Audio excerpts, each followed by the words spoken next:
আচ্ছা, শুদ্ধ ভক্তির লক্ষণ। ক্লেশগ্নি। শুদ্ধ ভক্তি হচ্ছে ক্লেশ নিবারণ করে আমাদের। ভগবদ্গীতায় ভগবান বলেছেন যে সমস্ত কার্যকলাপ পরিত্যাগ করে তাঁর শরণাগত হওয়া উচিত। সেই সঙ্গে তিনি এও প্রতিজ্ঞা করেছেন যে এই ধরনের সমর্পিত আত্মাদের তিনি সমস্ত পাপ থেকে মুক্ত করবেন। শ্রীল রূপ গোস্বামী বলেছেন যে এই জন্মের পাপ এবং পূর্বকৃত পাপ দুই ক্লেশের কারণ। সাধারণত পাপকর্ম অবিদ্যার ফলে সংগঠিত হয়ে থাকে, কিন্তু অবিদ্যার অজুহাত দেখিয়ে পাপের প্রতিক্রিয়া থেকে রেহাই পাওয়া যায় না। পাপের ফল দুই রকমের, প্রারব্ধ এবং অপ্রারব্ধ। যে পাপকর্মের ফল আমরা বর্তমানে ভোগ করছি তা হলো প্রারব্ধ। যা এখনো ভোগ হয়নি সেই সঞ্চিত পাপকর্মকে অপ্রারব্ধ বলা হয়।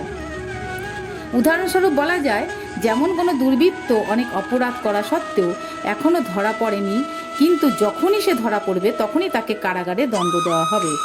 এইভাবে আমাদের প্রারব্ধ পাপের ফল আমরা ভবিষ্যতে প্রাপ্ত হব, আর আমাদের প্রারব্ধ পাপকর্মের ফল এখনও আমরা ভোগ করছি। এইভাবে পাপকর্ম ও তার পরিণামরূপী ক্লেশ ক্রমান্বয়ে চলতে থাকে।